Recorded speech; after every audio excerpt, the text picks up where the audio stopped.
All Hey, right. It's Wednesday night. We just had the greatest intro of all tech talks on YouTube. ever. Yeah. But Hey, just forewarning, we Shane and I both have some massive storms smashing us right now. So yeah, who knows how long our power is going to stay on, or if the roof might not even stay on, right? Like roof, the the roof roof. is on fire. Yeah, Yes. Colleen actually called us. She goes, Tennessee's getting hammered by storms. I've checked in with a few in a group. Yeah, I actually was kind of losing power, and then power came back on, and we actually have everything working right now. So, how long this will last? Couldn't tell you. We don't Yeah, actually Shane. have any rain or thunderstorms here right now. It's just the wind, but they're going to be here soon. Um, Poor Dallas is getting hammered here in just a few minutes. Yeah. Well, we were just talking about a matter of fact. But Yeah. the way things have been going here the past year, storms, wicked, not wicked, it doesn't matter. They Storm all pass. schmorms. Yeah, they come, they go. So, all right. Well, we got LP94 Lars here, Danny Boyd, Bruce Coltgen, Fab Race Mod Repeat, in which he says hello from the Total Obscurity Racing Stables, Rick Salmon, 38 POS Racing, John Wilburn is here. Mr. John Yeah, Wilburn. and speaking of that, he's got like a live on Friday with him and Andy Wood and David Vizard. Vizard. Yeah, Yeah, that's gonna be awesome. I was actually gonna make sure to plug that. I actually have my right here on my list. your plug list. My plug list. Yeah. Let's see. Michael Roberts is here. Clint Street Machines is back in the hizzy. Buick Smith, Miss Cat G, Colleen Tebow, Buff Del Campo. Hopefully not in the buff. Let's see. And if he is, he doesn't have a camera on him anyway, so it doesn't matter. And Blue Git Garage. Mostly old parts. Ron Ward is here. Wow. Let's see. Michael Schmidt. Dust Devil Garage is here. Unity Motorsports Garage. Andy Wood Yeah. is What's in the up, man? house. Yeah. Levi's Backyard Performance, which I saw. Did you see the video? Levi called out Ken from Tall Garage at No Name Nationals. I did not. Yeah. It was like the nicest call out I've ever seen. Hey You know man, how you like want to you and I race? used, yeah, you remember how you and I used to do it like in San Diego, where it's like you get, oh, what's that? What? Oh, I got smashed there with a commercial. Oh. um, so yeah, it was kind of surprising. Yeah, So we would send salvos across each other's deck. You know what I mean? oh yeah, dude, and I mean it was like it was the kind of stuff you'd get banned from Facebook for. Right. There was nothing nice about it, and the funny thing was Shane and I were friends. We were just playing it up so we could get a crowd, Yeah. Oh and yeah. and it worked out well. Okay, let's see who else we got in here real quick. Anybody else? Val 360 Jimmy and Don English, the one-eyed cat, is in the chat. So Yeah. hey, Nice. welcome. Thanks for coming. You could be anywhere but here, but you're here. So let's get on with Wednesday night tech talk. Yeah. Hey, real quick, I was on Buff it was last night, and he was telling me that they have this race like in Arkansas where there's like a mile and a half, or it's a 2 kilometer, Yeah, a half a mile. that's the one that junkyard. Oh my gosh, Junk Car Willie is at it right now. You know that So I was telling him, yeah, I got a 68 Dart, and I'll bring the road race car over there when it's done. Dude, better than that, I've got a Slant 6 right now that's got freeway gears. Let's go see what it'll do. How often do they run that thing? And then have them come out and I film think it. it's Well, like 2 or 3 times a year. I think he's over there right now for the spring session, and there's another one in the fall. dude, I say we do that. What's that? Did you see the one I tagged you on Facebook? That Yeah. was what he was talking about, and I'm like, Oh, dude, we need to go run that thing. let's go do it. I'm so down for that because Bob was like, yeah, do you mind if I come and pick her? I was like, hell no, man, that'd be awesome. But then I was thinking about it, I was like, dude, I have a Slant 6 Dart. It's designed just for that. Like I've had it to 100 plus miles an hour. It took a while to get there, but I'll run in the longest one possible and I'll see what I could do. And I'll put a 50 shot of nitrous on the damn thing. I don't care. Yeah, well, I was looking at maybe Ron's saying right here, 6 races per year. 6 races per year. Oh wow, that's a lot. That's a Yeah, I was lot. thinking that maybe if I get done with like we do the no name nationals and the T-Bird isn't blown up or dead, we put a 273 rear end gear in the 8.8. And like I got that T10 4-speed, or we could just search around and find some kind of 5-speed and then see because I've I got a mean, 5-speed. well, the body's made for 200 plus miles an hour, Yeah. right? Wouldn't it be bitching to go out there with something that's like, hey, this is literally factory body? And Dude, I have a T5 5-speed. I was gonna put it in the green car. In the the Lizard King. T5 won't hang behind that. Dude, but Crazy. if it's designed for highway, like Mhm. if you're not drag racing it, you're basically rolling first, second, third, fourth, and then fifth. Well, I guess the higher you go up in the gears, the It, less torque multiplication, the less abusive it is, right? and it's really the launch first, second, and then your speed shift to third. That's where you're gonna break stuff. But if you're just, first, second, third, and then just rolling it out, I don't think you're gonna have much of an issue. Well, that might work, dude. I don't know. Yeah. T5 came in the car, makes them real easy to put in. Yeah, and what I'll do is I'll find out the gear ratio on it because I know it's for a V6. It don't matter. It's like Yeah, 0.67 to 1 overdrive.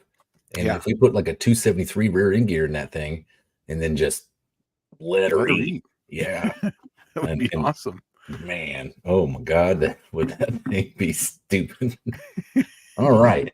Well, let's see. Levi said he offered him $200 just to show up. He's got every reason to be there. Yeah, I saw that. Like I said, it was the nicest call out I've ever seen.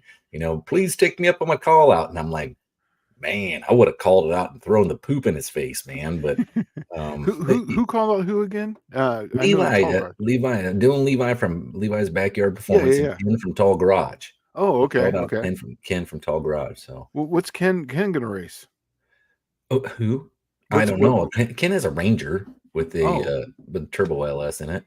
oh, Let's okay. see. Colleen says Jamie from Dead Dodge Garage called out UTG. I saw that, and he's Did got you? a nice toolkit. Yeah, it's like a gold Craftsman toolkit that he's Huh. putting up, and we'll see if Uncle Tony's garage reciprocates. Well, so mostly old parts Ron says Blytheville, Arkansas, the home of the East Coast Timing Association. That's it. And what's funny is Blytheville was that's an old Air Force base. Mm, And where I grew up in Illinois had one too. And it was like, hey, our town is crumbling and the base is gone. Why don't we put in something like, you know, uh, East Coast Timing Association or a drag strip or something? I mean, we got a 5 mile long runway that was for bombers, right? right. And they're like, oh, no, we don't want that riffraff in town. We'd rather just have all the crackheads come out from Cabrini Green and move down here to Illinois or, central Illinois. So it got terrible. And now no one lives there. So Is Blytheville? That's right off the 55. Is that right? yeah, that's not far from you, man. That's Yeah, probably it's like 2 hours. hour and 36 minutes. Okay. Yeah, Let's see. Ron says he used to announce for ECTA. Great group of people. Man. dude, let's do this. I'm so Yeah. down for that. Well, I think maybe we should just start a whole nother channel called, like Hot Rodder's Bucket List. And then you just start hitting on these bucket list items. Like I told you, we do land speed record stuff. If you can get 200 miles an hour with a car and just get a jacket, that would be awesome. Dude, that's literally what my Facebook page says. Is my goal in life is to do 200 miles an hour in a car that's no newer than 1970 that I built myself. That is literally what it says on my Facebook page. Well, then we can move on to like Baja 1000 and go try to just finish the race. I did the 500. I did the Baja 500 on a KX 500 solo. Well, I never did the 1,000. I'm thinking that like we need to build some kind of pile of crap and then just go finish the race. You take the Yeah. most reliable of the reliable of the reliable and put it all in one thing, right?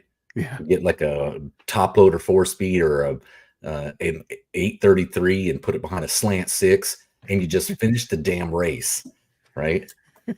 Let's see. Michael Schmidt says tech-ish. Is there any validated reason to add E85 to gasoline for the benefits of getting more oxygen in the engine? Does this allow for bigger jets?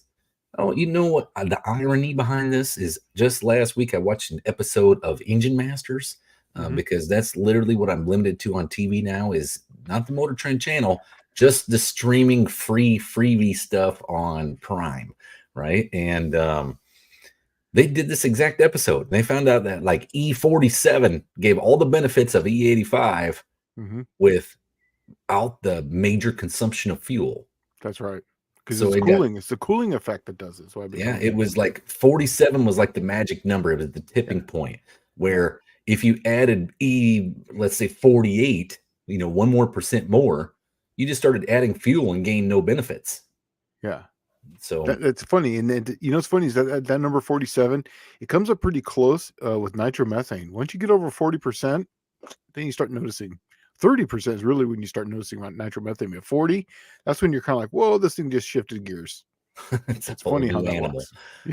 Let's see. One on Cat says he's curious what these 245 gears would do. Oh man, get ready for some land speed record movements. Dude, that would be fun. I mean, your car's like perfect for that. It's got a cowl hood too, right? Yeah.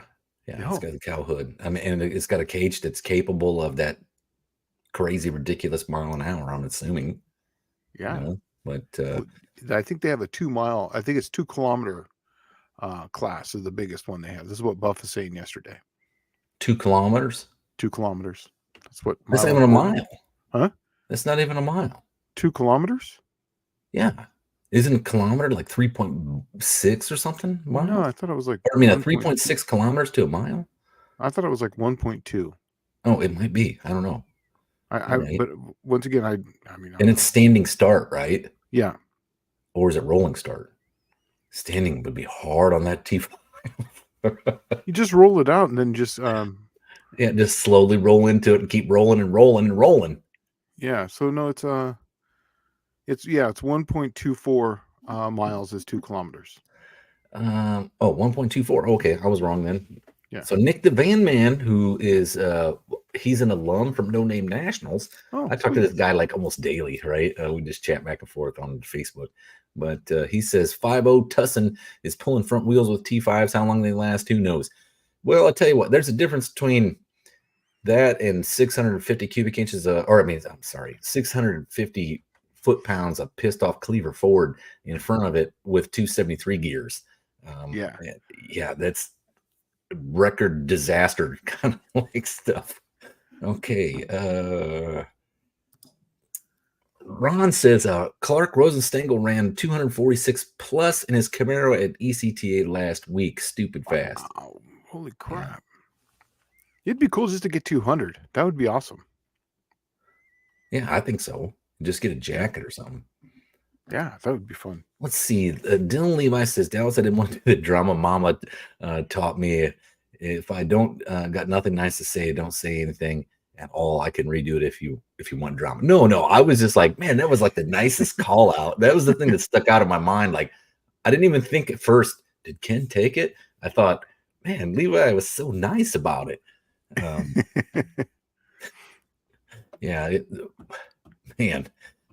The group there in SoCal there was no niceness about it at all. No, it was all about talking shit. Let's see. Dust Devil Garage says Baja 1000 in a bug. No, I've seen those people. Was it class 11? I think is what it is. There's no class 7 or something. I can't remember what it is, but man, literally, it's a stock suspension, stock Volkswagen. All you can do is put tires on it, and it is like the clown race. It is just. You know what I think would be ideal if we were going to look at something to build or run Baja 1000. I mean, I think I got a kind of good idea. I wouldn't mind a Slant 6, right? Because you're going to get there to the other end. The problem would be the oil. You would have to have a way you'd have to have a massive sump or dry sump. Like a dry sump with a pump on the side. If you had a dry sump, it would just run forever. Okay. Well, and then I was thinking it's got to be some kind of manual, right? Yes. It has to be a manual transmission. And then the body, the ideal thing, I think, honestly, is a Ford Ranger with that 29 beam front suspension. Yeah. But yet cheap enough that you could build it at home, right? and then you just put like a Dana 60 rear end in the dang thing and as much suspension crap as you can cram under there. As much as I would love to do a Slant 6, the problem would be the silt beds. I've been through the silt beds. You need more power? Oh, we're gonna need double that, probably third, just to get through it, because it's about 2.5 foot thick of just silt. Like, when your tractor runs back and forth, that silt that's like Yeah, no, super powder. yeah, I'm familiar with it. I actually I watched a movie once that's Okay. all about the Baja 1000. It came out a few years ago. Oh, it's terrible. I've been in it. I've ridden through it. Basically, it was the 500. It was in fourth gear most of the time. I couldn't hold fifth, but it was in fourth gear, stretched back. The front end was not really touching the ground. It was mostly floating across the top of the silt. And I did that for almost 40 miles, 50 miles of nothing but silt. It was terrible. Uh, well, we got a tech question here. Building a Sure. blown or a small block Chevrolet blown 671 383 stroker. This thing's going to have some torque. Yeah. Picked up an Edelbrock B10 intake with no thermostat housing using 215cc dart iron heads. How do I tap into coolant jackets to hook up a remote thermostat? But just Let's come right see. off the cylinder heads. There's going to be ports that coming off the top of that.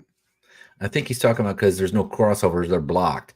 But I can't remember if a small block Chevrolet is like a lot of the other engines where they'll have a core plug in the front of the head. And if they do, Just go into that. Yeah. just you take the core plug out and you thread it, and then you put some AN fittings on that, and then run those to a thermostat, like a remote thermostat housing. Even if it doesn't, just drill and tap it. You could do that too. Just drill and tap it. Put a, was it 3/4 inch, Well, MPT? yeah, if it doesn't have the crossovers in the intake, you can actually drill and tap the intake and put them in there. Yeah. Or even right into the head. Just put it into the top of the corner of the head. Just drill right into it, come off of it. I used to do that for a lot of the jet boat guys when they didn't have the right, water pump for that. And we would just pull it right out of that. And then it would go right into the exhaust, and it would just blow it right out. So the vacuum of the exhaust would pull the water through, and then the pump would actually pump it in, and we just put a reducer in it so it didn't overpressurize the block. It was really simple like that. Well, Sand Mountain Ballistics says, howdy, everyone tuning in from the break room at work. Well, hey, I'm glad you're Nice. here. Yeah. I don't know about your boss being glad you're here, but I'm glad you are. Right.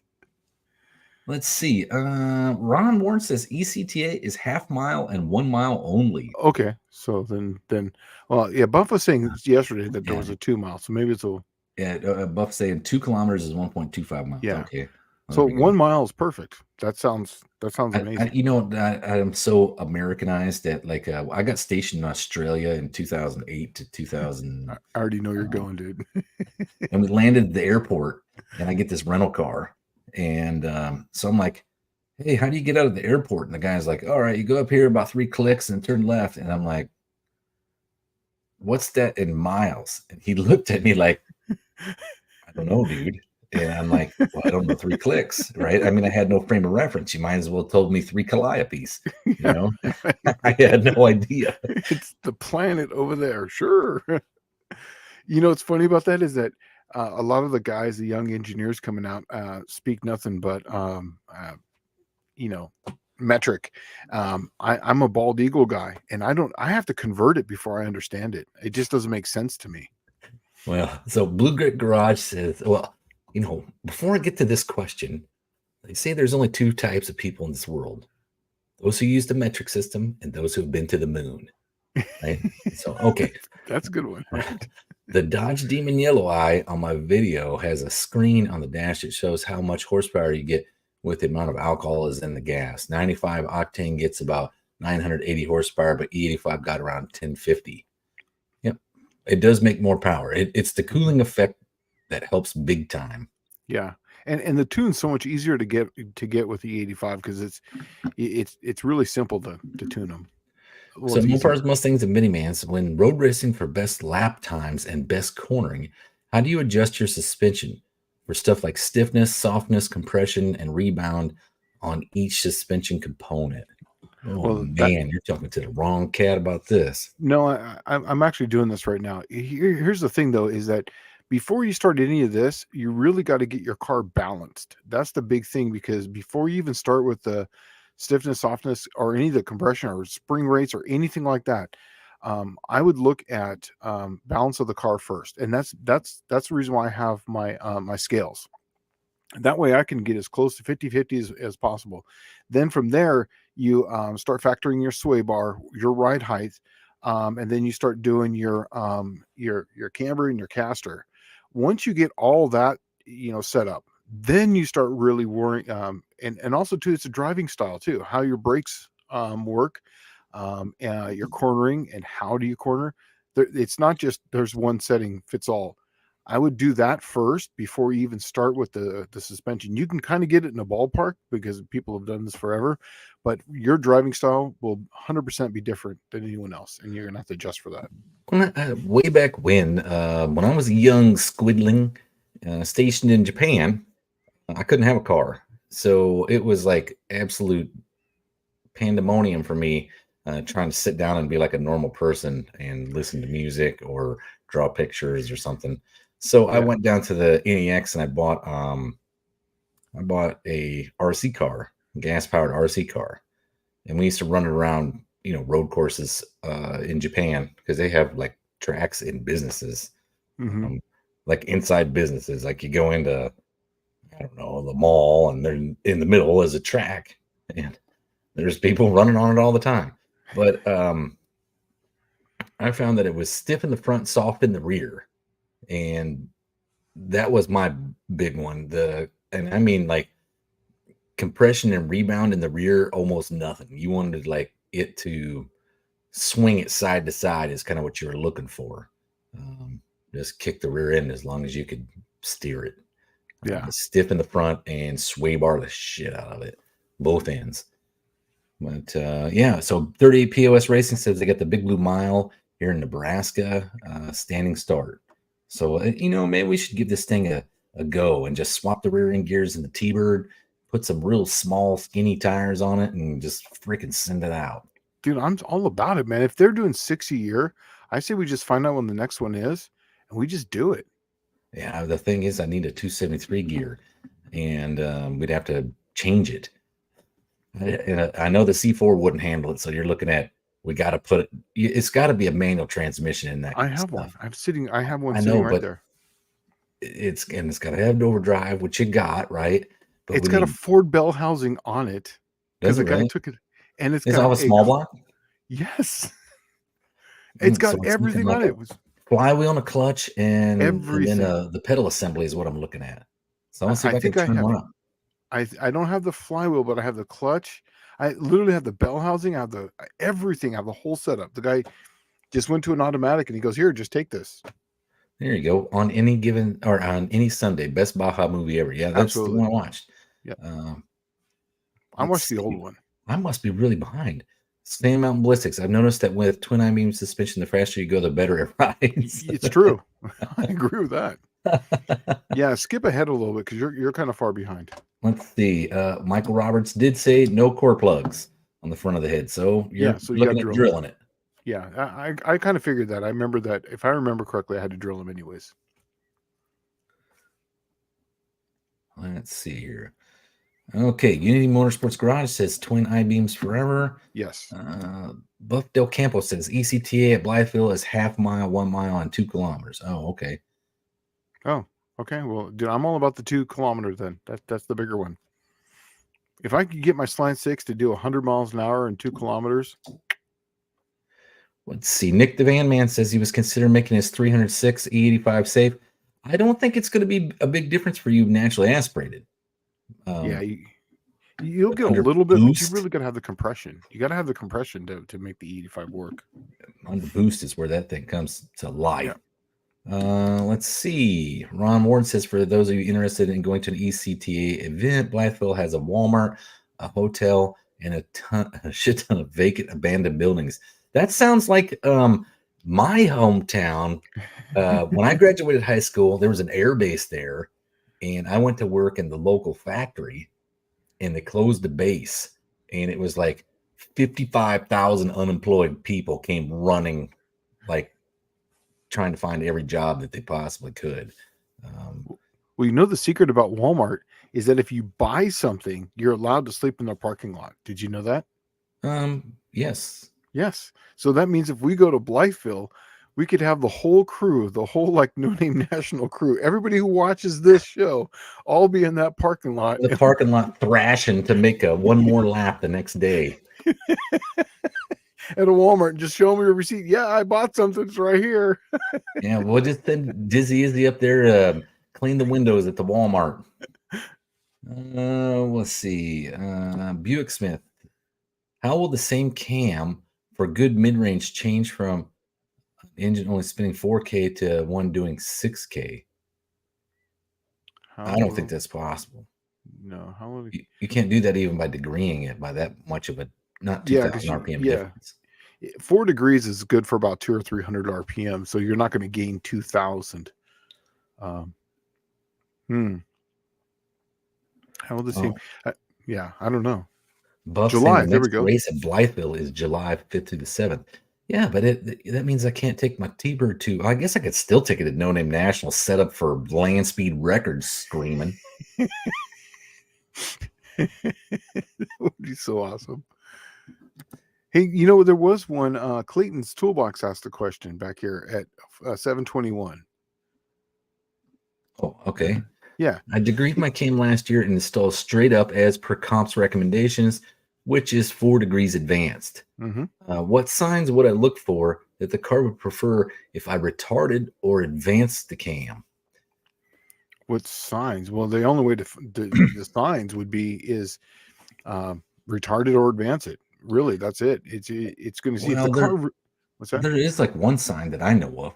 If it's spark knocking right now, if you retarded it by like 2 degrees, it's it going to would help pull that spark knock out. Yeah, I would say, yeah, that's true, but that usually comes down to the fuel and timing and a bunch of other things. But you know, there's a lot of little things that you would look for, but it really, you're only going to change it by 4 degrees is only about 200 to 300 RPM. Just remember that. So you're not going to change and rotate the earth by advancing. You're just really trying to find the sweet spot, and that's why people advance retard cams for piston to valve clearance, because it really doesn't change the performance that much. It's really where you want the timing, the valves to open and close at. That's really what you're looking really for. what you needed to know is you needed to take your engine to the dyno and then move the cam around with like a variable cam degree. Like you can see you have instant upper gear changing assemblies that you can, especially small block Chevrolet, right? That you can move that thing around and then you can test it and find out what it does. But each individual combination is going to be unique to just that combination. Yeah, you'll get more out of exhaust length tubes, your collector intake manifolds. That will change everything, because I'll change the wave tuning. So you could have it set up for, like, say, advanced, and then change your exhaust, and that will make it feel like it's retarded, because it will make it just run better and carry that that torque curve longer. So you know, that's a hard question to answer, but really a dyno is really what you need. All right, Buick Smith. Now there's a guy that runs those mile races with a 61 Buick Special. I've seen it with an LS and a turbo, and it's fast. That's awesome. Danny Boyd, Rangers twin I-beam. Yep. Twin I-beam.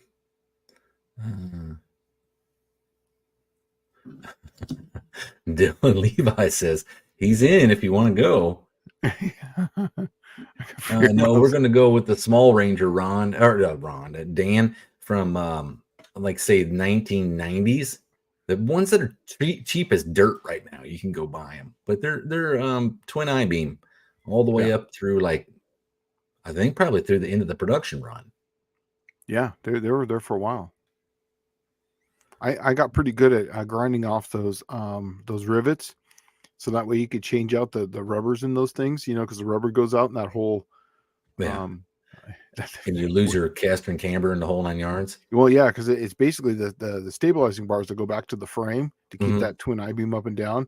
When those bushings go out, that thing's sloppy all over the place. And the only way to get them off is those things are riveted on. So you got to grind them off, hammer them out, change the bushing on them, and then you got to bolt them back on. Ugh. Or you take the control arm off and then slide the whole thing out as an assembly. Very much of a pain in the ass. Yeah. Okay, Nick the Van Man says, odd question. Do you think a smaller diameter torque converter robs less horsepower than a large diameter torque converter? Well, it comes down to weight, but usually when you have a smaller torque converter, I shouldn't say usually, always. You're going to get your RPMs up higher because you're going to have less centripetal force pushing that fluid out. So you're going to have less fluid weight coming around. The larger diameter is just going to be heavier. So, and then that because you have much more centripetal force going around and pulling that fluid and hitting the stator, that's the reason why you tend to have lower stalls for those. John Wilburn's telling me to enter 28.10.5 with a 273 gear. Maybe you can find some 10.5-inch tall tires. It'll be fine. I got some 23-inch tires. Let's see. Yeah,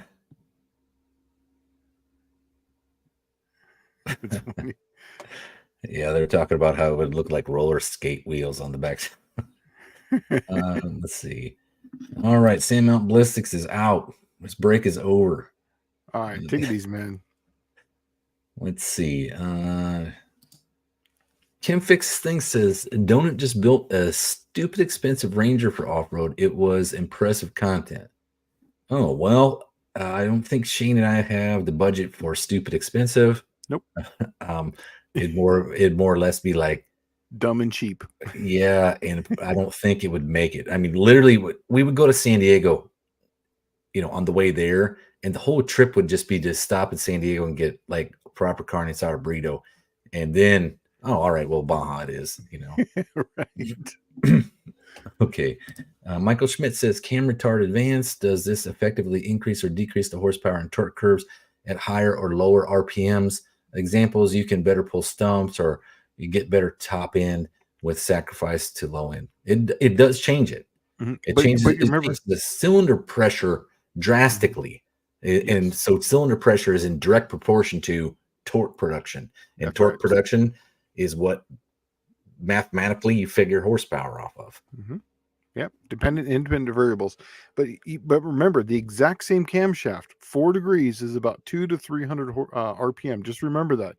So all you're doing is you're going to trade one for the other, because it's really the amount of work, and then the torque really is not going to change much. It just moves the torque down, up or down. That's really all you're doing. It's just where do you want the torque to be at?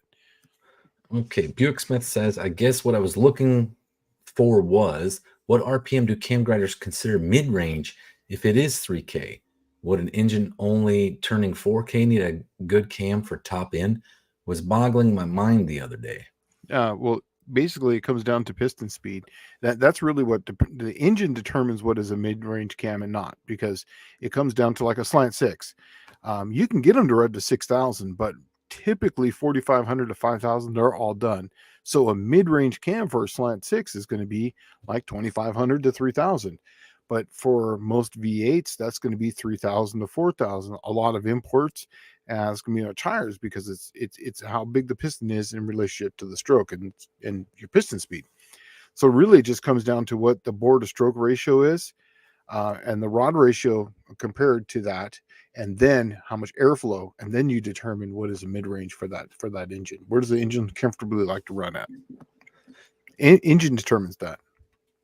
Mohawk 62 says, gotta go, bad storm headed my way, have a great night. And Shane and I are like, yeah, hey, see you later, Mohawk. Yeah. Lightning, thunder, tornadoes, the whole 9 yards, like literally happening all around us. Yeah. For how are you doing there? Can you hear it outside? I cannot hear it outside, but I can tell it's still raining.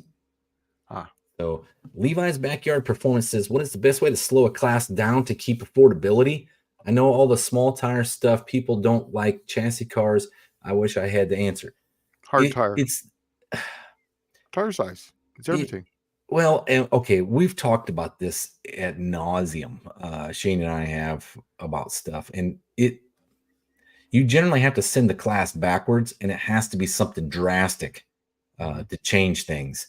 And people are unwilling to do that. See, the problem is with a class racing like type of deal is once the genie's out of the bottle, it's hard to put them back in. Yeah. And what you have to do is the only thing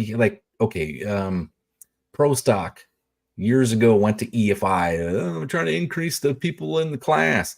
No, all they did was neuter the class and narrow it down to one engine style, right? and it was a rule implementation to try to get people in the class.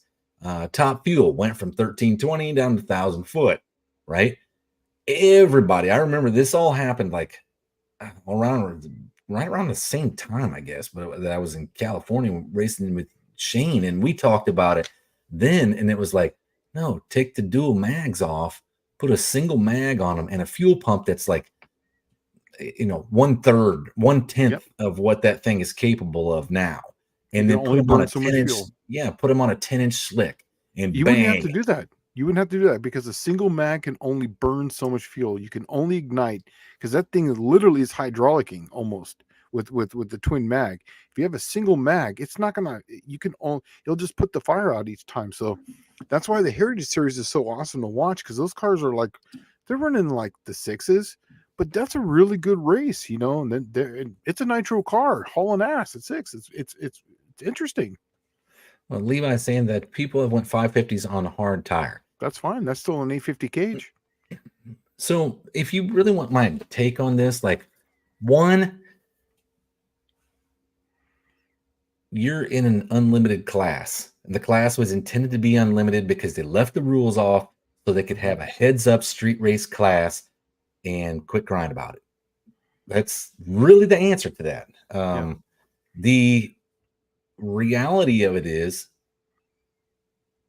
if you want something like you're talking about, putting the genie back in the bottle, you need to take the rules that were originally that it existed so that 99% of the cars fit, and then you need to throw some rules at them that limits it to what you want, right? But there's still going to be people figuring it out, and there's still going to have the ingenuity that works around the rules that you write. You cannot be creative enough to outthink the thinkers.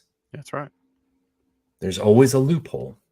But the tire, the thing is though, is that you got to put it to the ground, and that's the reason why this no prep came out, the smaller tire and then the hard tire. You're right, Levi.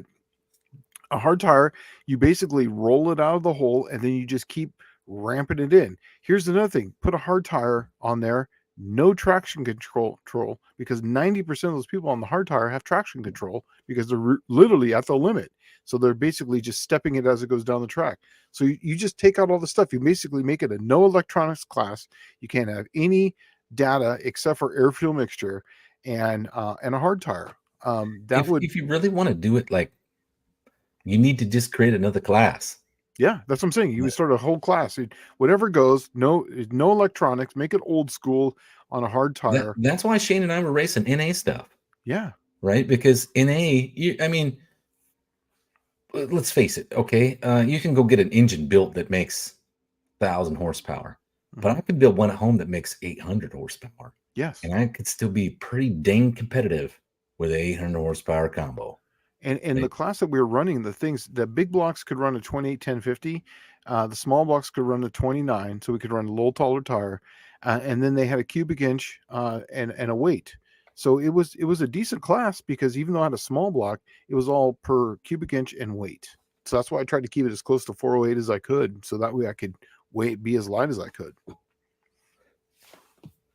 All right. So Michael Schmidt says, Shane, does Slant 6 have high piston speeds? Yes. Like over 4,500. My flat sixes have high piston speeds, so top RPM is limited. Yeah, I don't know the exact number off the top of my head, but I can tell you it's a 4/125 stroke with a 7-inch rod.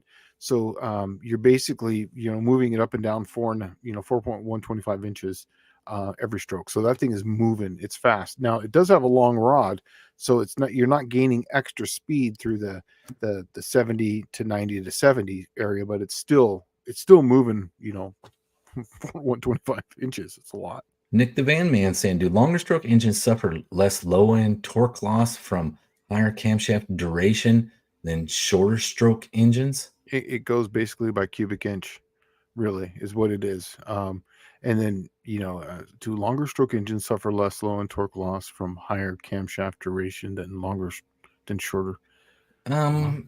He's taught. Okay, this is rod length and piston speed and angularity of the rod, right? Yeah. Okay. But when he says higher duration, you got to put a number on that because there's a crossover there where like right now. Okay, so let's take it. This is my engine right now that I have.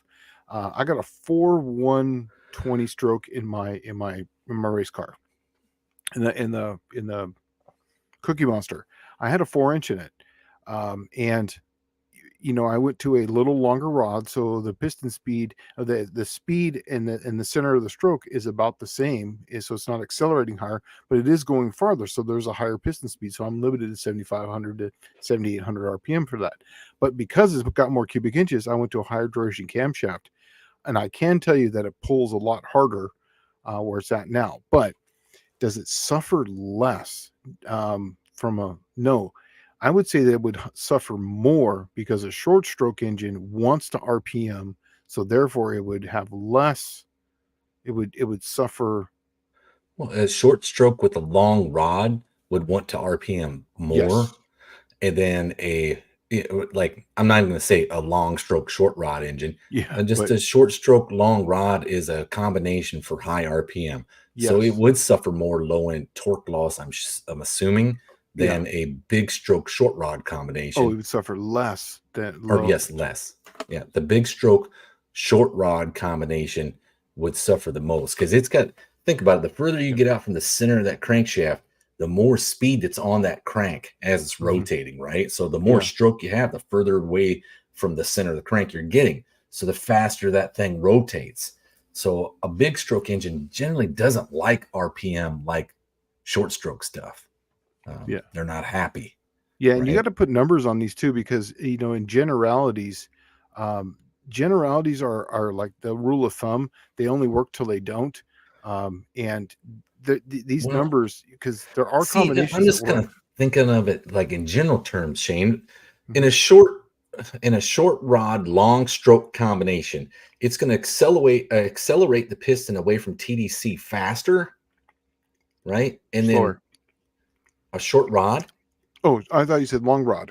a long stroke short rod Oh, yes, yes, combination yes, is going to yes. accelerate that piston away faster from TDC, right? Hmm. So when you have a long duration camshaft, the intake valve technically would already be opening up as it's coming up to top dead center. And Yeah, but then see, you would reach peak port velocity and technically have higher vacuum with the long stroke short rod combination. And so when duration on the camshaft, would it affect it? It I would assume that as it's opening, right, you would want to open before it gets to top dead center, and then but it would reach peak port velocity like much sooner than a long rod, shorter stroke combination. yeah, I can tell you that there's no way to answer this question because there's no numbers associated with Yeah, it. I guess you're right. It probably is a kind of a loaded question. It is Too many loaded, but variables. basically, you can look by the law of averages, and yeah, a short stroke engine will eat up a high duration camshaft a lot better. And when you say low end torque loss, define low end. I mean, is that low end for the engine? So the low end would be the peak torque number, or is that low end by numerically? So if it's a short stroke long rod type of deal, 8,500 RPM is not out of the question, but then peak torque would be at 4,000. So that would be its low RPM number. Even though it's 4,000, it's still lower. So where a long stroke type of deal would say peak out at say 5,000, but it still has that peak torque, at about 2,000. So it still has that same amount of swing. So without numbers, it's impossible to say. Let's see. So John Cope shows up and throws the just random spider web on here. Um, I do know what it's in reference to, and it's funny, but yeah, thanks for showing up, Cope. You're a character. Yeah, I don't see a spider web. I just see a square. Oh, you don't see that here? No, I'm on StreamYard. Okay. Buick Smith, those Flying Mile guys have a lot of aero work done to their cars. I love it. Yeah, that's probably how they're reaching these speeds in a mile. Let's Right. see. Blue Grit Garage saying, how about a Cooper tire class? That would probably be Yeah, that's already happened, is the next evolution of it's the a street specific racer. tire. Yeah, Yeah. they call it hard tire, right? Well, make But it that 165 tire, like I was telling you. We had a Volkswagen class like that. It had to be a 165/15 rear tire in a Volkswagen. You could have whatever you wanted. You do the same thing with these cars. That would definitely well, and limit see, it. this is one of the things I wanted to do at No Name Nationals was I wanted to have a claimer class, but it kind of defeats No Name Nationals because you might have a team working for 6 months or 9 months building a car for this event, and then you claim them before they even make a pass, Yep. and then it's like, yeah, that would kind of take the fun out of it for their the content creation. How about for claiming the people. rear tires? But I think you should be able to claim them after the fact. Oh, after the race, you have to Yeah, you you have have like to a lose to the guy. $500 claim rule. So that means if you Yeah. put a $450,000 engine in it, it's getting claimed for $500, Yeah. right? Or no, just claim the rear tires. If it's a hard tire class and they think that they have an advantage because of their tires, they did something special to them, then you could claim that, but you have to lose to them or whatever in that thing. You have to lose to a race to them and be able to Oh, claim I it. got it. You have to Hmm. lose to a race to them or pay them $500 cash. That's right. Yeah, make them pay. Yeah. So, let's see. John Wilburn says 2,000-foot top fuel was 2008. EFI and Pro Stock was 2016. Nitrous and Pro Stock was 89 to 97, but that's another story. Yeah. Wayne County, was it Wayne County Dodge Shop or Yeah, whatever? yes, it was. I I do remember The that. nitrous backfires. Right. Right. Let's see. Tall Garage guys, help me spread the word. I have two brand new in the box 2002, 2005 Dodge Ram 9.25 rear ends. I need to sell ASAP. That's probably so you can make it to your call out race, right? Let's see. Dead Pedal Motors says rule books were made were made for people that outsmarted the prior edition. Smokey Unique would be a good example of that. Yes, Yeah. he would. Hmm. Clayton says a no electronic class with a hard tire would be great. I've been saying that forever. That's called 1985, is what that's called. It's called street racing in 1990s. Actually, Yeah. no, I was cheating. I had dirt track tires. I was cheating. I had dirt track tires. Oh, that's what I did. This Hoosier Quick Times. No, these were actually off of a dirt track car. Like they were from. I got them up there at the that oval up there in Verona. They were literally dirt track tires, but they were gummy, and they worked. So Unity Motorsports Garage, Andy says that that is what Performance Street was here in North Carolina. Best class ever. 420 cubic inch limit. NA combos under 335 cubic inches could run a Nitrous. 0.65 nitrous jet. And that's pretty cool. Yeah. Levi's Backyard Performance says Michael Schmidt, the no prep small tire was started by blue collar guys, but it's turned into big money stuff. It always does. Always. It like Top Fuel was invented by blue collar guys. Yeah, and same with what was the other one? The Southeast Gassers. That was started by people who just wanted to have fun with stuff. Yeah, laying wanted around to the have house. real racing and have the driver back in the driver's seat. Now it's over with. All again. Let's see. Unity Motorsports Garage 3150 on a 28 10.5 low 6 high 5 second class. It's starting to get out of the price range of the common man at that point. Mm-hmm. Let's see. Nick the Van Man, regarding my low end torque and duration question, my 300 Ford has 235 at 50, 470, 470 lift on a 109 LSA. Haven't ran it yet, but just curious if it was going to be a total pooch below 2,500. No. Is it a hydraulic or a solid camshaft? Because that will definitely make a difference. A 235 hydraulic is way different than a 235 solid. I think it's going to be pretty. I think you're going to find that it's going to be a pretty dang snappy combination because it's got long stroke, long rod. Well, I can tell you that in my Slant 6, I've got mine is on a 108 lobe separation angle. And it is a 217, and mine works well, but I have to get it up to about 1700. Now I add another 17 degrees of duration to that. That's going to be about 2,500 RPM, 2,200. Michael Schmidt, Slant 6. Shane, you are turning 7,500 RPM. No, he's in reference to the Cookie Monster, which is but the Cookie Monster has got a 4 120 stroke, so I was using that as a reference point because it's got almost the same stroke as a Slant 6, but it's got a lot lighter and a shorter rod, so that's why I was using that. But no, that's the Cookie Monster. I'm shifting that right now to about 7,500. It wants more. I'll tell you that right now. It wants to go higher, but still a new combination. So no, the Slant 6 is probably going to be 6,000. That's it. Just because of how heavy the rod's going to be. That it just comes down to weight on that one. So Fan Race Mod repeats saying that dirt track tires can work well in drag applications. It's because they're soft, folks. They're really soft. Yeah, but the sidewalls are hard too at the time, and I was like, man, I want Rico walls. I didn't know how good I actually had it because they were stiff wall, stiff wall, soft tires, and I was playing around with air pressures, but I had I think I had 391 gears in the back and a 150 shot on that, and I could literally leave out of the hole, all basically on the button in first gear with the 277 and 391s on those tires, and I forget what size they were. I think they were 20. John Wilbur says, I have a delay box on my list of things that should have never been invented, right behind padded toilet seats and legal paper. And I'm there with, I'm going to say, the bump box and the long throw mechanical button. Yes. If you don't know what that is, that's a driving aid because you suck at driving.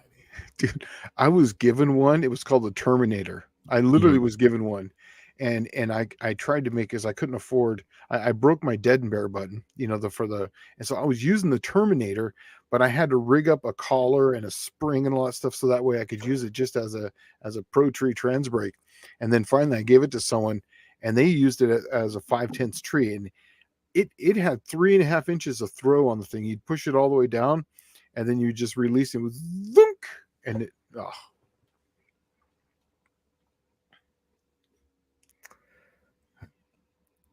Let's see. Levi's asking, speaking of the Cookie Monster, any updates? Yeah. What would you like to know? It goes really fast. Andy says the throttle stop. Yeah, the throttle stop to that as well. I'll give him an update. I'll tell everyone. This Friday. Now, I was going to go to the race this weekend with the Aerodynamics. I was going to go make some laps in it, but they called it because of rain. So this Friday night, I'm going to Gleason Dragway, Friday night drag. So I'll be there probably about 4:00. Track goes hot at 5, and I'm going to make some laps. I have a plan, and if it all goes to plan, it should be ready to go. Now, the reason why I want to go there is because that's a prep surface. Now the car is set up for prep right now. I want to get it tuned to what I know it should do, because I have notes of what it did before, what it should do now, and then I'm going to start, setting it up for less prep in some cases, and then what I want to do for how much nitrous I want to run. But I'll keep you guys posted until I go under the 600 mark. After that, it's going to be no more. Well, there you go. Yeah, that's your update. Yeah, there's your update. I don't have anything to update on my end, except for I'm really considering maybe not running the T-Bird at No Name Nationals this year and going to some land speed record racing. Dude, that would be awesome. And if you don't run it, then we don't have to worry about ever meeting each other in the race. Because if we met up at the track at No Name Nationals, I couldn't run the nitrous. I just couldn't. I would have to run you heads up. Yeah, but then what am I going to do? Take off in second? I don't know. Huh. I'm just saying. But if we said 390 gear. Yeah, we got 3. I got a 410. Yeah. But you do have about 400 pounds less than me. Yeah, I do. I could just leave it in second, run your heads up. Yeah. But if the Elevator runs the way I think it does, I think it might be an okay race. All right. I mean, if you're going to get down in the low 6s with your Alternator combination, I believe I will. Huh. I believe I will, because it pumped off at 634 really, really, really easy without even trying. I didn't even start jetting it yet.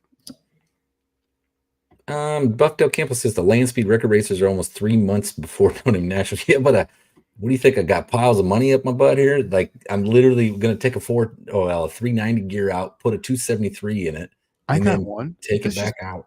we got an awesome community of people here. We need an 8.8 rear end with a 240 something gear in it to donate so that way we can go land speed record. We just take your rear end out, put this one in, call it good. How about that?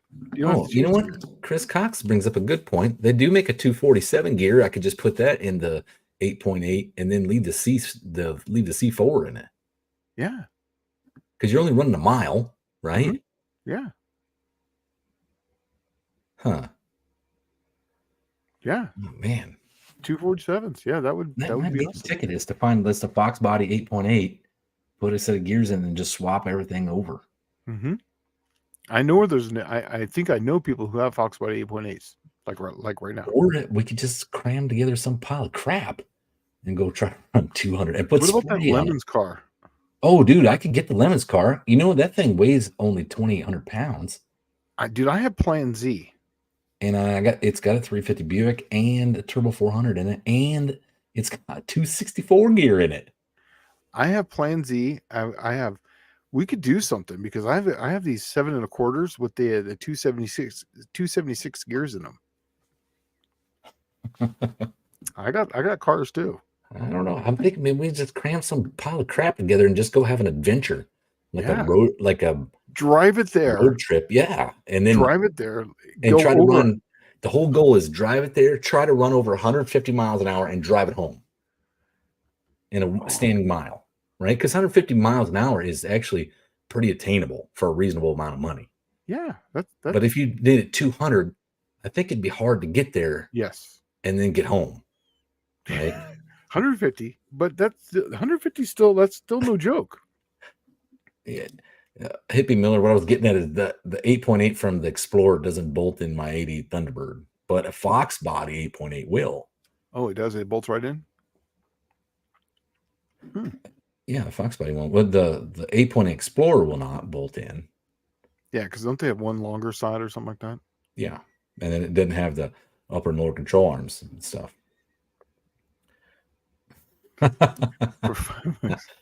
Professor P, would Plan Z collapse from air pressure at 100 miles an hour? It would at least whistle from the 1,000 holes in it.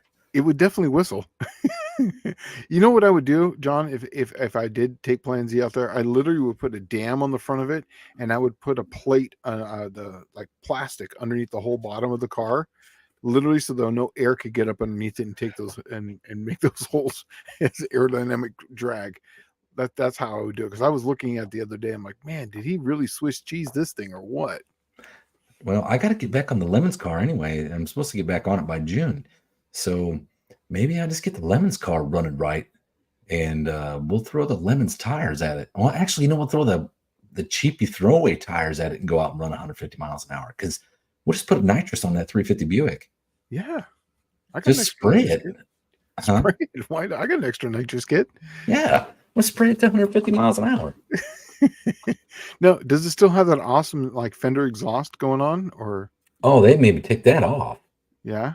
Yeah, the Lemons crew wouldn't let me run the Lemons exhaust. They were like, hey, dude, we really like Thackeray, but this is like unsafe. I said, explain to me how it's unsafe. A truck, like a, I don't know, Little Red Express Dodge, they have external exhaust. Yeah. Right? A Duesenberg, it has external exhaust. Yeah. How is this inappropriate on an early 90s Mercedes-Benz? And the guy's like, are you serious, dude? What happens if you hit somebody with this? I said, well, they'd be pretty fucked whether I had the exhaust or not. So what does it matter? Clint saying Plan Z ain't worth much in scrap. He's right, because it's been cut out. It doesn't weigh much at all. Right. That car has a mantra. It's called nothing's lighter than a hole. Yeah, right. Yeah. I'm actually working on Gilbert's engine right now. And once I get Gilbert's Slant and Sled done, his car goes back to Texas. And then I'm going to get going on Plan Z for real. Oh, dude, Dizzy has got me thinking now. Guy here, and he's talking about in Missouri, has a 215 aluminum V8 with a 4-speed trans, wants $800. Be perfect for a land speed small car. Dude, we were just talking about this, like a 215 aluminum. We were just talking about this week. Yeah. And a 4-speed, which is a T10. If it's a real 215, it's a T10 4-speed with the bolt-in yoke. Dizzy, put down your classifieds, all right? This is where I need to I need to go buy that 215, and then I need to find myself a Opel GT, and then we're going land speed record racing. Let's see. I think the Lemons car might be the ticket, though. That thing's July 5th through the 7th. I just got to pull the motor and tranny out. I got to get the tranny working. It's got to get 2 gears in it instead of 1. Or no, I'm sorry. It's got to get 3 gears instead of 2. And then I need to, I used a used timing chain set, and I set it, dot to dot, but I think it's so sloppy that it's like off one tooth. Because it's you're limited $500 for this whole car, right? So I'm like, I'm using everything that's like still functional. Yeah. And I reused the timing set, which I probably shouldn't have done. Whatever. But yeah, I mean, who would have thought like a 60,000 mile used 300 Buick timing set would be hard to set? Right. Yeah. Let's see. The people worried about the exhaust on the Lemons car needs an HOA to fret over. Yes. And it was the tech guy, though. But here's the thing. We took it up and got the cage certified in Bowling Green when Lemons came up there. And when we pulled up on the trailer, the tech guy from Lemons says, oh, my God, if you were to take one car that encapsulated what Lemons is about, that's this Mercedes. Right? And I'm like, yeah, we nailed it. Right. We're good. Yeah, now just get it running and functional. That's awesome. I mean, it runs and we drive it around, but it ran like crap, had no power. I couldn't figure out what was going on. I had to have the timing up at 48 degrees to get the engine responsive.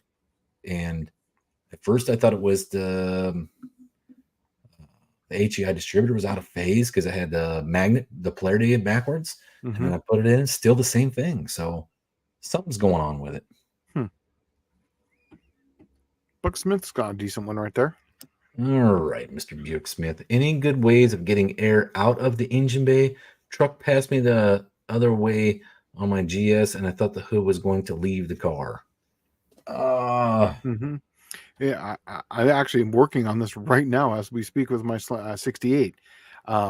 So we did it for one of the guys that works on the side of the car, on the end of the fenders. We put just basically reverse hood scoops. Basically, it's just like a little cow hood, and like Daytona has. What's that? Like the Daytona has? Yeah, but it was on the side, and so I'm going to be putting them on the side. So that way, I don't want to put them on the top, like on the fender or whatnot, because I don't want it to come back and put that and then hit the high pressure area, which is on the hood. I want it on the lower pressure side, which is on the side of the car. So that way the heat goes back down on the side. So yes, that's actually what I'm going to be doing right now. I'm actually drawing them up because now on a Chrysler, I'm a 68 Dart, you have the engine bay, which is literally a sealed unit, then the fender. So it's going to have two, basically ducts on it. It's going to have a duct that comes out from the engine bay. Then it's also going to have another duct that goes down by where the brakes are going to be. So that way it's pulling in air out of that area. So air comes in that area. So that way it cools down the brakes like that. Instead of having, tubes coming off the front, because I don't have any room for that, I'm just going to pull air out of the area. So that way air comes in. Well, you're just going to create a vacuum. Yeah. It's going to create a vacuum. Exactly. Let's see. Buff Del Campo says, I used the second gen Trans Am fender outlets. Yeah, that's exactly the same thing. Yeah, exactly. All right. So 38 POS Racing says, Dallas, Thumper, and if you don't know who Thumper is the sweaty fat guy. He shows up every now and then, has 2 Opel GTs. Well, but he's in Michigan, and I'm sure those things were rust buckets bad enough, and I don't know what happened in Michigan to him. I mean, God, is it just a badge? Yeah. A badge with a pile of rust around it. Man, I've always liked the Opel GT with the 215 Buick and 4-speed idea. Yeah, I like, now Buff Del Campo's got me thinking there about the Trans Am fender outlets, because the ones that I have are like, they're literally like it's like a sheet metal. It's kind of fabricated, and they're long, but I like that Trans Am fender one because that might be like fiberglass type of deal. Yeah, and they're probably reproduced, so you can get them now, and they might be kind of expensive, but you could always have replacements. Yeah. Yeah. Well, huh. Dang, who was blowing up my phone here? Yeah, me too. I kept getting blown up too. Let me look here. Or is this an alert? That's what I was just looking to see if my phone was alerting me because of weather. Oh, okay. Now it's not raining, but in an hour. Oh my god. Okay, till 2 a.m. I'm pretty much 99% chance of rain. So it's going to be bad. I'm sure it's coming this way right now. Okay. Yeah. Let's see. Michael Schmidt says DD Speed Shop has an Opel GT with no engine or trans. It was a roller. He was going to put a 2.3 Ford turbo in it. Man, see, and I'm just, unfortunately, I'm going through this divorce thing, which limits every dollar I have. Right now, the best idea was to use stuff I already have to go land speed record racing. And then Shane has nitrous already. So we just put the nitrous on the, I think it was, what was the engine? $75. I think I told you I had to buy rings. Yeah. $75. The rest of it was reused bearings, reused everything. And then runs. It's just down on power. And I'm assuming it's got to be the cam is majorly retarded. Like if you're off by one tooth, how many degrees do you think that is? Like I think 12, it's like 14 degrees. Yeah, I think it's 14. 14 degrees. Well, I obviously got it retarded by 14 degrees or more. Yeah, you just count the teeth and divide it by 360 and it gives you the degrees. I guess that would make sense. Duh. Yeah. So, and then, yeah, so it's quite a bit.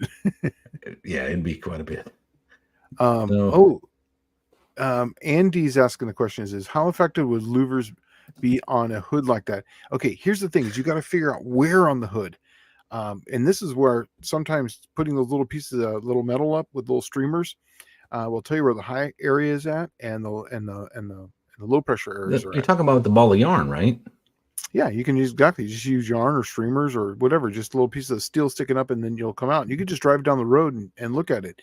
The whole idea is that if you put it too close to the back of the hood where everybody wants to put it, that's a high pressure area. That's the reason why it's a really high pressure area. Yeah, that's why those vents at the front of your hood, that's why air is being crammed in there. So if you put the louvers if you put those things too far back, it could do the exact opposite.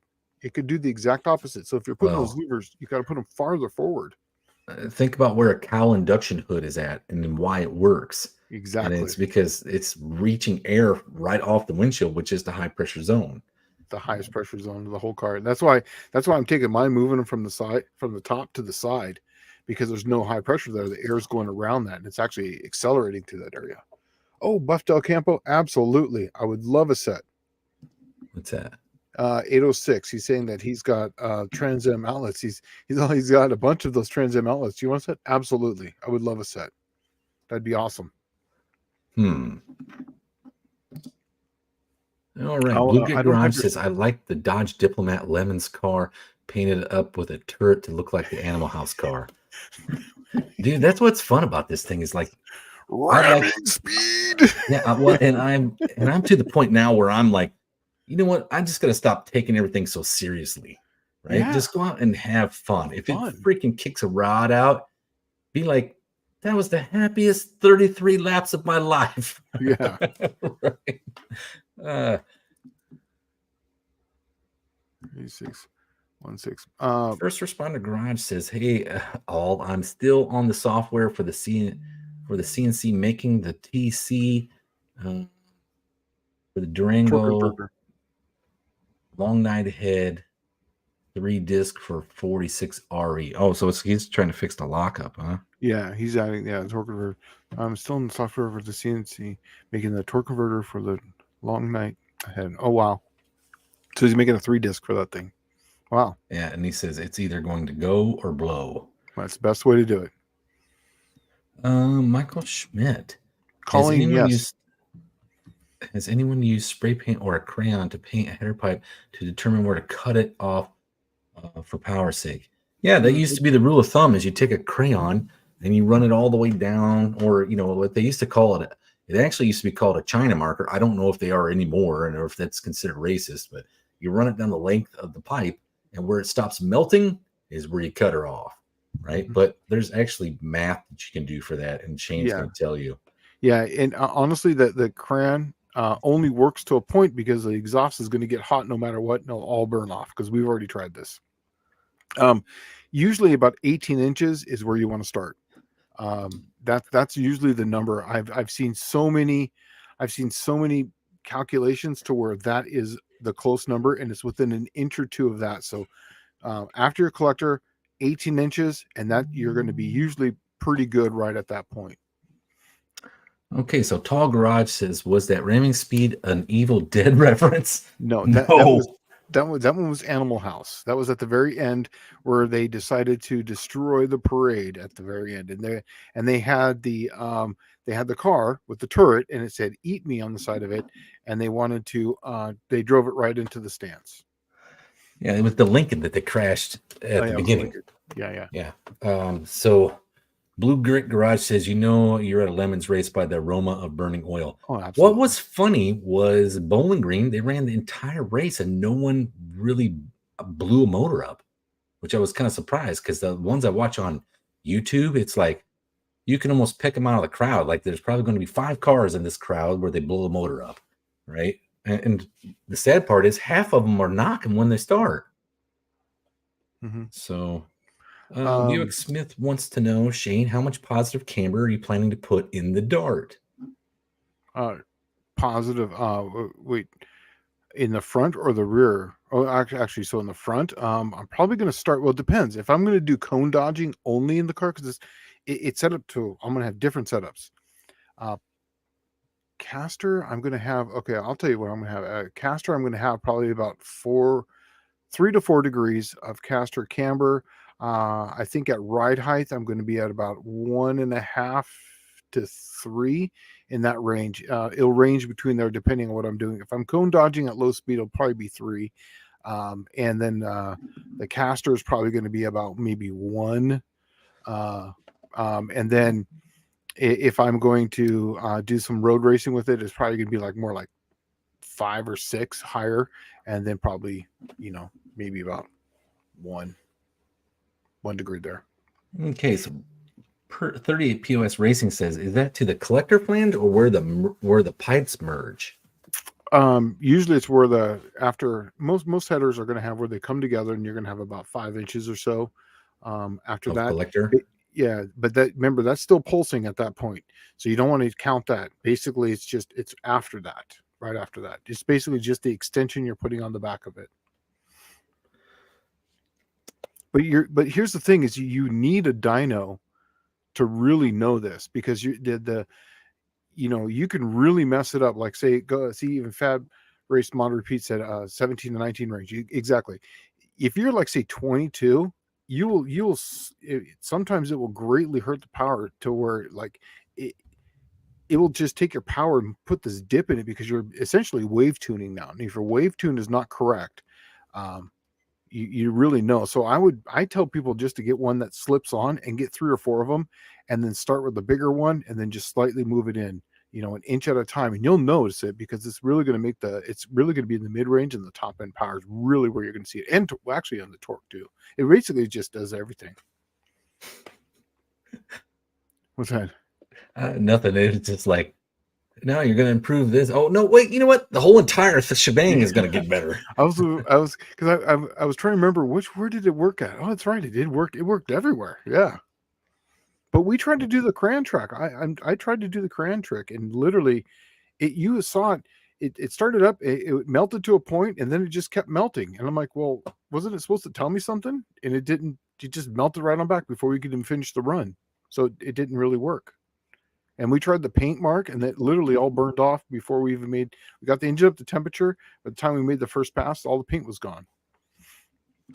So 38 POS Racing saying, Shane, so 48 inches is a killer. Well, that's 48 inches after the collector. I think he's being sarcastic, but I don't know. You and I talked about this because I was going to make. I still am going to make, once I eventually get back to my 63 special, I'm going to make my own set of headers. And you and I talked about it. It was 1 7/8 primaries But what I wanted to do is make a cheap version of stepped headers. Yeah, side by And side. Yeah. yeah, and I was going to buy 1 7/8, or well, it already has 1 7/8 twos, and then 2-inch, and then what was I going to do from 2-inch? No, is that right? 1 7/8, and then to 2-inch, and then the collector was 2.5. I don't know. I thought I was going to use 3 pieces of pipe in there. Maybe I'm wrong. No, it was just you. We were talking about you were going to go 1 5/8, 1 7/8, or something like that. Then maybe that's what it was. Maybe it's 1 5/8, 1 7/8, and 2-inch. Yeah, but we didn't know. I never really saw any change in power in that. Like, I mean, so I think it was just the 1 7/8 to 2-inch would be the best, because then that's the second order, and then you get in the third order. Once you get into the third order of wave tuning, it's pretty hard to do. Oh, maybe that's what it was. That I only needed to use 2 steps, but I needed to get it to 2-inch. So I don't know. I'm going to play around with it and see what I can do. Let's see here. Andy's actually asking the question right there. The next one down. Well, hold on a second. Did I pass Andy? Yeah, it's 1, 2, 3, 4, 5 up. From this one? Yep. Oh, okay. Yeah. Wouldn't header length be determined by engine RPM and port velocity? It's all about wave. Really, it really is about wave tuning, and that's why the header length. The shorter headers usually attribute to higher RPM, which is counterintuitive. Usually, longer the headers are going to be more torque, because it's how the wave goes back and forth. For whenever a change in diameter happens, you're going to send a wave back to the intake. It's essentially going to go right to the engine, to the port. Then it's going to go through the port. And then you're going to have a wave tune that's going from the intake to the back of the carburetor. And it's how you're getting those pulses and those waves to hand up. So yes, port velocity does play into it, but really when you're doing with this is the wave tuning. And that's the reason why they step headers, because now you're changing the wave tuning.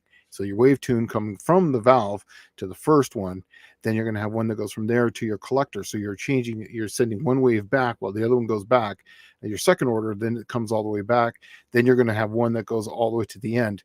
And then each one is half. Well, I don't want to go into that. It's too far. It goes too deep. But basically what you're doing is you're wave tuning with those. And that's really what you're trying to do. You can gain more with that than you will with the velocity, port velocity. You can gain some with the port velocity. I know there's people on here, oh, you're wrong. Well, I can tell you right now, engine for engine, you could have one that would have the most perfect port velocity. You have one that's got a lot less, but then you tune it right, you wave tune it right, it will make more power with that. Well, I'm just not... I'm not sophisticated enough to have. I'm just gonna have garbage. That's what I always have. It's like homemade stuff. But I've always had garbage, but at the same time, I mean, I always had leftover crap.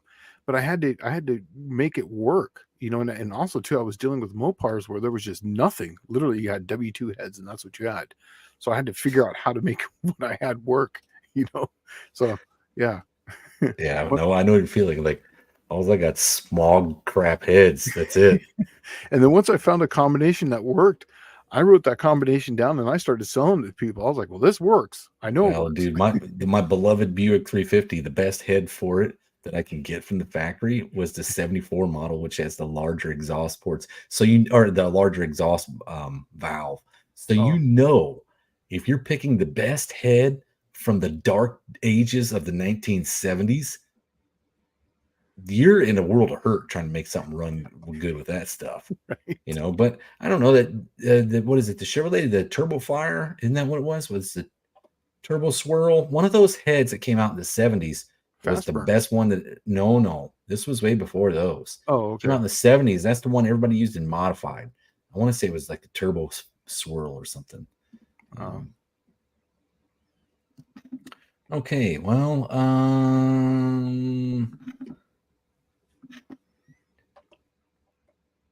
Michael Schmidt, the cran trick didn't work for me, so I can't tell you. You guys' backyard preference. I technically have a full exhaust. I have header pipe, muffler pipe, and then the exit. Yeah, you got my favorite muffler on the whole entire car, the turbo. A turbo. Would you have a turbo? Just make it as big as you can after the turbo.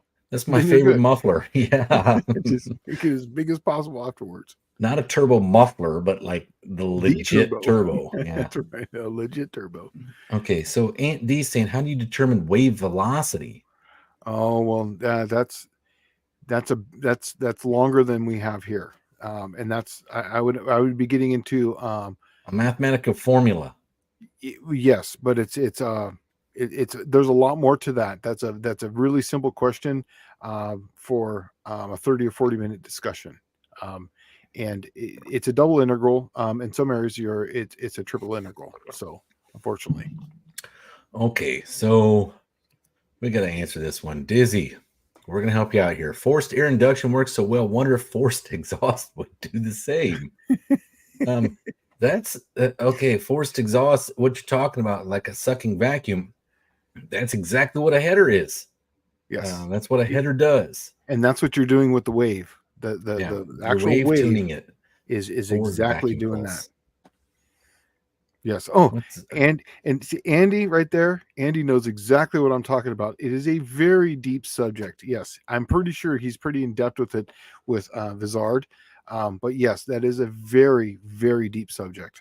I know quite a bit about it, but I don't want to bore you guys with a lot of that stuff because I like it. I really do enjoy that stuff. Sometimes though, I just like, man, how do I know this crap? And like, man? If they just came up with a new version of Trivial Pursuit Car Guy, I right, would freaking murder it. I rule, right? Yeah. But yeah, but yes, Andy is 100% correct, and that is a very deep subject. Let's see. Fabrice Marfit says, Dow's I got those worst Ford head ever E6 SE T-Bird heads to run like hell to 7,000 RPM. I'm assuming there's a lot of port work, and I'm not savvy at that stuff. I'm not good at it. Yeah. Okay, so 38 POS Racing, Dallas. What big block Buick head would you want? Factory, but not performance, aka stage one. I don't think there is any gain from the stage one. I think the port velocity is reached at peak velocity with just a stock size 2-inch intake valve instead of the 219. The port pretty much doesn't allow it to flow any more air. So even though it's got that bigger valve, it doesn't really gain much. I don't think it may, but I don't think so. Yeah. But if it was me and I was going to pick a factory head, all right, they made one from 66 and 68, or I'm sorry, 67 to 68 called the Riviera Big Port. It came on the Wildcat 430 and it was only on a select few. You had to have like performance option, whatever ticked to get the Big Port Riviera head.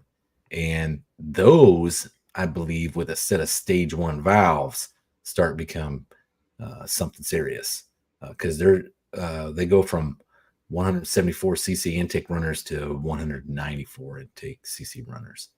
So that's a big difference. That's like 40 horsepower or more. Hey, while we got it, and we were just talking about it, John Wilburn, actually, he did it before I could say it.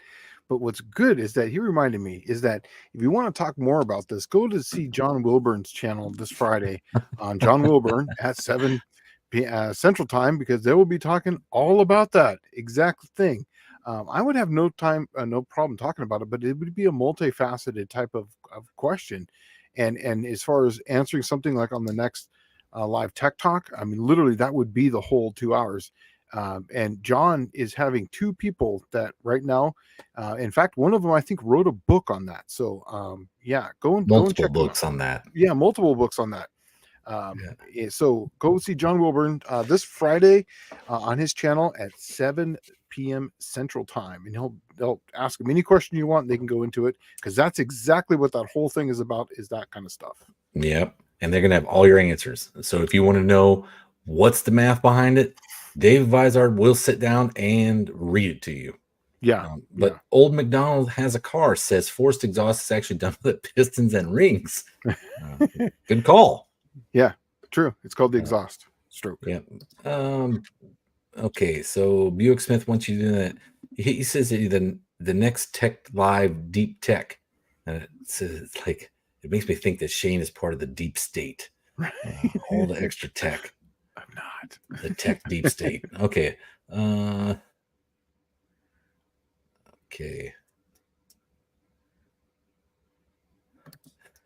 And D says, I probably wouldn't be very good at it, but I would buy Automotive Trivial Pursuit. That would be awesome. Like that would be awesome. And they could have different types of Automotive Trivial Pursuit. They could do like a Chevrolet version, a Chrysler, a Buick version. Then they could do like an engine version, or like problem version, or let me look into my crystal ball, like parts guy version. That would be cool. Yeah, I think maybe that's what we should do is come up with the car guy version Trivial Pursuit Yeah, and called the become AHRA. bazillionaires. Right. Actually, I had somebody send me a game from Oh, I during remember. COVID. Yeah, I remember you talking about this. Yeah. It's a drag racing game and it's fun. I'll have to see if I can find it. I'm thinking it probably got packed up and moved out with my ex or something. I have no idea. I haven't seen it since COVID, but my kids and I used to play it like every weekend, and we would take. I had one leftover trophy, and whoever won would take the trophy, and they would have it for the week, and then you'd have to show back up the following week, and we would race again, and it was cool, man. It was a lot of fun. You just rolled the dice, and that's what happened. Where he Yeah. landed. Okay. Let's see. 38 POS Racing says I better check the heads on the 430s before they go to iron. Yeah, those suckers were prone to cracking. If you can find a good set that's not cracked, what I was looking at doing was like trying to have them heat treated, right? Like cryogenically and vibration treated so that the stress risers would be relieved and they would not be as prone to cracking. But I don't know. I've heard horror stories about them. I'd like to get them. I'd like to get a set that's good and then see if I can make them work and then maybe get them ported. But we'll see. I don't know. It depends how much money you got in them at that point. Okay. Yeah. Clint Street Machine says that you're part of the Hot Rod Industrial Complex. Hot Rod Illuminati. That's funny.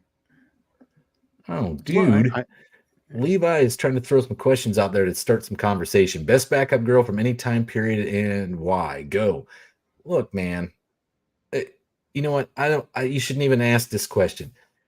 My answer to this is Brooke Clark, right? Your girlfriend Brooke. That's the best backup girl from any time period. That's why. Mine was is it Pam? Pam for Jungle Pam. Yeah. Hey, Jungle Pam. For me, because she was wild, man. I love that. Yeah. See, well, that was part of the Jungle Jim Lieberman. Yeah. He was a showman. That's the whole thing. That's why I loved it. And part of her little thing is she would get down and she would squat down and look like, and that what she was doing was looking under the car, see if there's any oil leaking. That's what she was really looking for. You know what I mean? But she was showing her butt and her thighs, man. Yeah, that's exactly right. Yeah. So she made a show out of doing that, which I think is awesome. So yeah. So 38 POS Racing stopped by that game, cheap to make too. Oh, maybe so. Oh, here you go. That's a good one. Dave Norman saying, get Steve Manx to write the questions. That's somebody I haven't talked about for a while, and I know that I haven't spoken to him since I guess the first No Name National. I was like, hey, Steve Manx, you want to come be the announcer? And he's like, yeah, that'd be great. I'll get my agent to get in touch with you. Oh my God, man. And it just went to crap. But as soon as they say that, you're like, wah, wah, wah. Yeah, it just went to crap. Yeah. The guy was completely inflexible. He had no understanding and no vision of what this thing was supposed to be about. And then it was like, I'm just going to hit you with the normal number. This is what we charge Barrett Jackson. Like, dude, do you know what this event is? I mean, it's literally a bunch of YouTubers got together. They got that kind of coin. Let's see. 38 POS Racing. Do you have a place to store any more stuff, Dallas? Well, I have some room here at my house. Okay. Well, the place that my wife used to live is now vacant. Right. Yeah. Okay.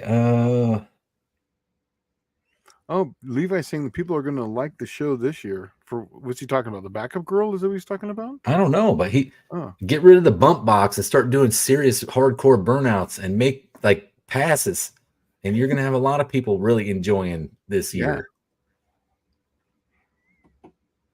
John Wilburn, Cope. Well, Danny Boyd's saying that Jungle Pam had some real melons. Yes. And she didn't wear a bra. That was even better, you know? Well, that's because it was the 70s, right? Yeah, that's right. John Wilburn says Cope was my backup girl at No Name Nationals. How about that?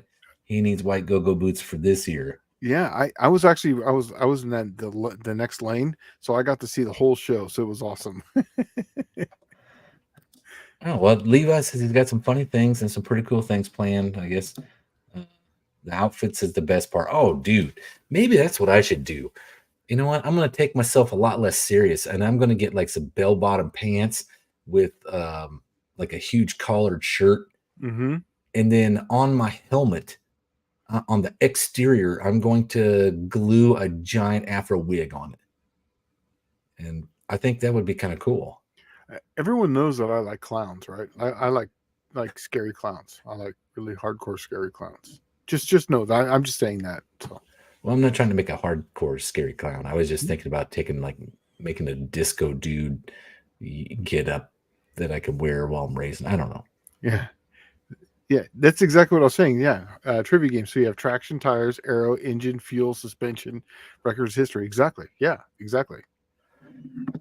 So Colleen Tebow said I got 4 318 cranks and a block in my living room, Dallas.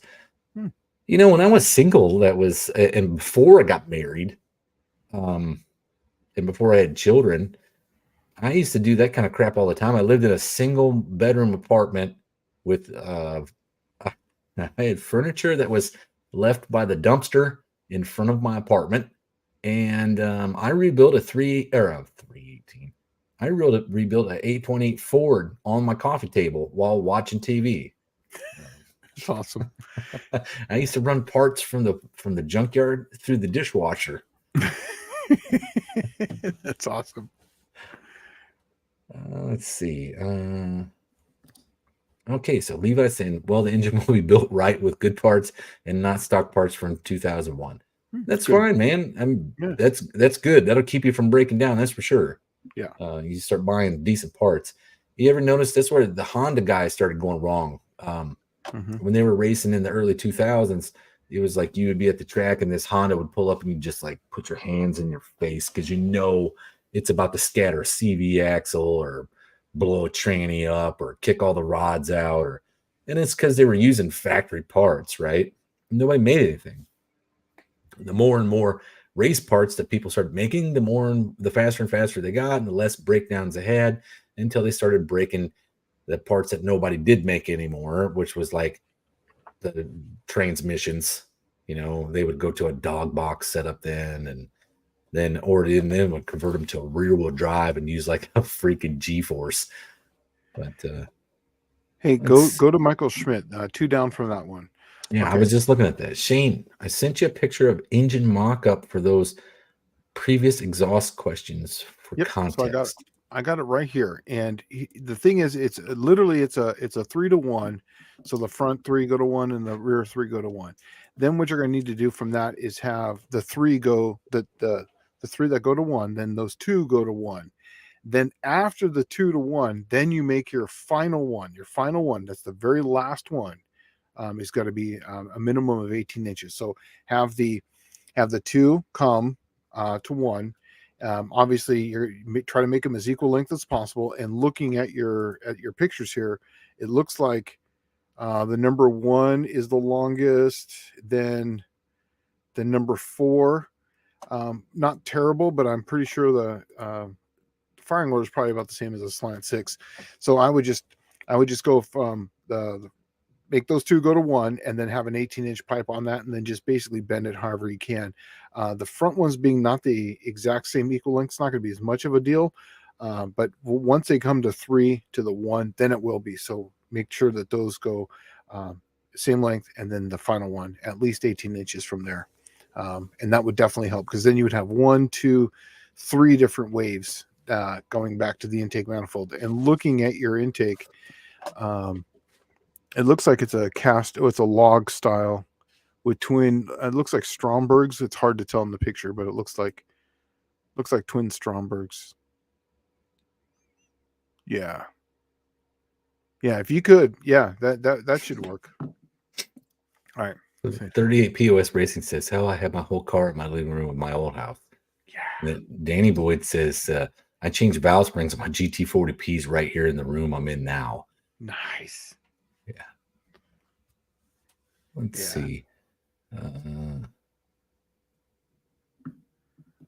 Man, it's already 8:30. Wow. 8:36. Yeah. All right. Well, I don't see any new questions. Yeah, I'm looking through. So, someone did ask me a text question about the Cookie Monster. He wanted to know. I said earlier that I had a plan for this Friday. He wanted to know what my plan was. No, I'll tell. I have no problem telling. I don't care. I don't hide anything like that. So here, everybody knows that I made this Edelnator, which I did. I'm not telling everything I did to the Dominator. Dallas knows, and a few people at work know, but that's about it. But there's some stuff I did to the Dominator, and then I put the bowls from the new VRS on those. And my plan is that I know the timing's right because I got pretty good torque out of it. But my plan is to get it carbureted as far as I can. I put my wideband in there, so I got hooked up to my phone. And so then my plan is to go out there and do that, boom and boom. Then I'm going to start trying to get my 60 foot down as low as I can. And then trying to, once I get it down as low as I can, then I'm going to check where my instant center's at. Technically on a power glide, you want your in especially when you're going to be hit with nitrous, you want your instant center in a different spot. And so I'm going to start working on that. I don't want to tell everyone where that's at yet until I make sure that I'm right. But that's my goal. And I do have 5 hours to do this. So I was hoping to get it done in 4 hits. So Clayton's Toolbox is asking, where can I get a real custom cam? Not a service center person with a grind catalog like most places. You can call and get a custom cam from Comp Cams. Yeah, absolutely. You can actually fly out to San Diego, catch a taxi, drive over to Schneider Cams, and order one at their window and get a burrito across the street while you're waiting. Not anymore. You can't? No, I don't think they do the window service anymore like they used to. Oh, that sucks. It does suck, but that used to be a thing. I've done that myself. I know exactly what you're talking about. Literally, when he says across the street, there was a Mexican restaurant. Literally, just one little. It wasn't even a street; it was like an alley. Yeah, exactly. Yeah, it was an alley, and you just walked across, and there was a little corner right there, and it had all these Mexican flags on it, and that was also a walk-up window, and they had these little concrete benches, like an old Taco Bell, the concrete, Or you can just call them on the phone and order your cam custom, but they'll grind one for you. Yeah. But almost any cam manufacturer will make you a custom cam, like a real deal custom cam. You can tell them what you want, and they'll tell you, hey, that's not going to work. And you can say, pound sand, cut that sucker. And they will sell it to you and mail it to you. And guess what? It probably won't work. Yeah. But no, I mean, seriously, if you have your own cam profile you want to throw out there and get it done, almost any major cam manufacturer will make you a custom cam. Yeah, and if you've already got now we don't offer this to all the general public, but if you kind of have an idea of what you want, the 5, the 10, the 20, the 50, 100, whatever, then we can plot that in and we can kind of make a curve and kind of tell you, well, yeah, we can do that, but this might work a little better. And there's the thing about though with Comp Cams as far as the profiles go, they have thousands. When I say thousands, I mean literally thousands books of different profiles that have all been tried with different duration in 50s, different acceleration rates, and different lobe lifts. So usually they can even if you have custom stuff, they usually have something that's already been tried and true and tested. So that way we know what the harmonics and the frequency is at different RPMs for that with your rock arm ratio and your weight to your valve. So we can tell you exactly what it's going to do. So it takes some of the guesswork out of it. And with 10 million cycles. Yeah, and Shane's been that guy for like, I don't know, 5-6 years now. No, it's like 2016, 15. When did you start working at Crowder? 14. 14. Oh, so it's been 10 years now. Mm-hmm. So he is the guy. Yeah. Okay. Dakota's timeout says, what do y'all think about piston coating like the gold stuff on the top of pistons? I bought some that I'm going to try. Works awesome. I have a set in my super stock motor. Mm-hmm. It's the first set I've ever owned, but that's a thermal barrier. Yep. And it keeps the piston from gaining a lot of heat. Yeah, it keeps the heat in the chamber where it's supposed to be. Yep. So the good thing is when your piston doesn't get a lot of heat, it doesn't take up all that wall tolerance. Yeah, and here's a really big thing too, is that if you have a new piston and you have like lots of compression and lots of dome and just basically architecture on top of the piston, Joe Sherman always told me, tape it off, sandblast the top of it. He said, soften that piston, then coat it if you're going to do it. But yeah, I would soften the piston first.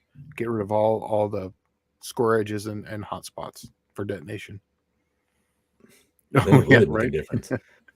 This is the next one, right? It's like, I guess John was like right behind us as we're saying that, or saying it at the same time because I'm behind. Yeah. Let's see. Aunt D says Comp Cams made us a custom cam for our industrial 454. Can't remember the specs, but it sure wasn't for performance. Yeah. Probably it's just so it could operate at like peak RPM. Torque. Yeah. Yeah. That's what we do a lot of camshafts for the generators, airboats, a lot of those different, type of industrial 454s, 440s, some Oldsmobile engines. They basically just have to run at an RPM, and it's all about a fuel efficiency and torque. They want to get that torque in as fast as possible. And some of those lobe separation angles are like, man, they're like 100. Some of them are 99, really tight, really, really tight. Michael Schmidt says, I have the same question as Clayton. If you call and say, I want a custom cam, that is where the conversation ends. Just figured today's grinds would be better than the 50s grinds. I don't know what you guys are looking at, but you can literally call somebody and tell them you want a cam with clown noses on it, and they will make it for you. I think what it is that usually when you call up and you're asking for a custom cam, there is literally a page, and sometimes multiple pages of information that you have to fill out before you can even get close to getting the right camshaft. Because it depends on how far do you want to go. Is this a custom cam for just, hey, duration? Okay, you want the engine RPM range to be here. Okay, what's your piston size? What's this? What's your air fuel mix? What's your airflow at 300, whatever. Then you can get really specific. Then you can start talking about, well, what's the weight of the valve? What's the shrouding of the valve? What's the port velocity? What does it look like? I mean, then you can go really deep. So the custom cam question goes really, really deep, or just one layer lower than just ordering a cam out of the catalog. And see, there is still one cam company out there that is actually famous for custom grinds, if you call them. Clay Smith Cams in California will literally grind whatever you want on the phone, right? You tell them what you want, give them a credit card number, tell them I expect to pick it up in 2 weeks, or be in my mailbox in 2 weeks. They'll make it happen. I mean, that's what they were there for. But I mean, I don't know who you guys are talking to, but I don't know. Generally, when you say you want a custom cam, you should already have a profile in mind. Yeah, we're a little behind. Go up to Dakota's time. Well, so Aunt D is saying, what is the piston coating? I don't know. It's a thermal barrier. It's some of ceramics, and I mean, it really depends. Ceramic. Yeah. We'll catch up a little because we're kind of far behind. Okay, Dakota's saying I'm going to be pushing the limit on compression on my next engine over 11-to-1 with aluminum heads and not a huge cam. How much power would y'all guess it may be worth on the pistons, chambers, exhaust? Don't do it. That's really, I mean, you're gonna. It's as far as power, it's impossible to say, but for that kind of RPM level and power level that you're going to be doing, you're going to spend a lot of money for very not very much minute power. Yeah, very minute changes. This would be something if you're running. Usually, it's going to be for something that's a power adder or a really high NA engine that's like 8,500 and above, or a power adder that's you're running like 30 pounds of boost, or 2 stages of nitrous, or here something. I got them on a naturally aspirated engine with 12-to-1 compression. Yeah, I But mean, my engine, when I bought it with the short block, and in my defense here, the guy literally was building it to put as much nitrous as you could to it, exactly. right? And that That's was the whole purpose. yeah. That they're usually designed for power adders, or if you're like I said, if it's like um, a dyno queen or whatnot, it's really not worth it. I would put more money into your heads and porting your heads and making it done right. Don't look at the max flow numbers. Look at the 300 CFM numbers. Get those as high as possible because it sees that twice. That sets up the velocity for the top end. I would put as much money into your cylinder heads as possible with that kind of thing, and you'll make huge dividends in gains. And that's the reason why Dallas's car his engine makes so much more power for what it is compared to mine, because he's got the airflow head and shoulders over mine, where I have to have 20 more degrees of duration of camshaft to make up for the lack of cylinder head. And cylinder head's everything. These are air pumps. Get the air in and out. Spend the money there. That's where I would go. Yep. You try to get it to flow as much air as possible, and then go conservative on the camshaft. And then you have the biggest power band you could ever imagine. Yeah. So, okay. Would you all try it on exhaust ports? No. You're not going to see that much of a gain. But No. what I would do is I would play with that compression. I know you said that your next thing is going to be aluminum heads, but I would definitely play with that compression and try to bring it down to at least 10.5 to 1. You could now, if you want to run a big enough cam and you want a lobe separation angle to widen it, because remember, now you're going to be trading splitting hairs here. But Dallas is right. 10.5 would, that way you could run the cam you want. But if you want to run higher than 11 to 1, then you're going to have to widen that LSA out so that way you can run pump gas. And then you're going to be killing power on the low end. So yeah, you'll be able to Pontiacs have yeah. in spades is power on the low end. When you start killing that, you're starting to kill your engine. Why even build Pontiac? But exactly, because they don't rev. They're not like a big block Chevrolet. I think I would go more conservative on the compression with aluminum heads. If you had 10.5 to 1 compression with the aluminum heads, it'll act just like a 9.5 to 1 compression. And then you can run that really tight, small camshaft, and it would actually be pretty happy on 93 octane. Yes. Even a 10 to 1, just tighten up the lobe separation angle to like a 108, and that thing would come out the hole, and it would make it would make the cylinder pressure seem higher, so it would act like an 11 to 1 engine, but yet you wouldn't have all the problems with it. That's what I would do. Let's see. Dakota saying my brother got a custom grind cam from Iski. Ron Iskandarian came up with the specs a couple years before he died. Wow. Let's see.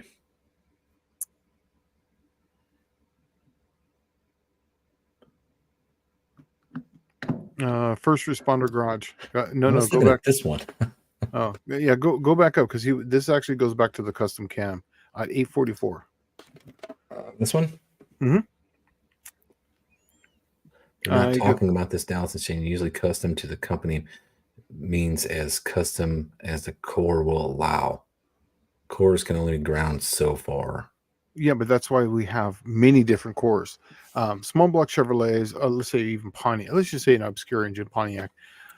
For a flat tappet cam, we've got about 10 different cores for that one engine and flat tappet, and they have different lobe lift capabilities. They have different duration capabilities, and they have different lobe separation angle capabilities. So yeah, there's. So Michael Schmidt says, I don't know shit. I have 4 used cams and wanted to play with some grinds. Maybe 2 figuring out how to go about it to make it worthwhile. That's where you just contact Comp Cams has a custom grind like person. Yeah. Isn't that who that guy was that had the Slant 6 D100? Austin? Is that his name? Yeah, Austin. Yep. Yeah, and he doesn't talk to customers. He's the one that designs the programs all. He programs all the for those. So yeah, and then we have another guy. I'm not going to tell them their last names, but there's another guy named Chris. He's the one that actually you tell him all the profiles. He's the one that he has the program, so that way he can start getting all the parabolics right. And I tell him what I want the jerk and all this other stuff to be, and he sets it all. So yeah, we've got really good guys. Then we have another guy, Chris, and he's the head honcho. He basically took Billy's place, and Here you go. he's an awesome guy. Here's a good comment that I would recommend if you were Absolutely. going to play with camshafts. Okay, don't look at the dyno numbers. Look at the difference of The what trends. of what the engine power levels does when you change it. Desktop Mhm. dyno is so cheap. Like the early versions from 2000, you can probably still download those for free on the net. It's free. Um, Yeah.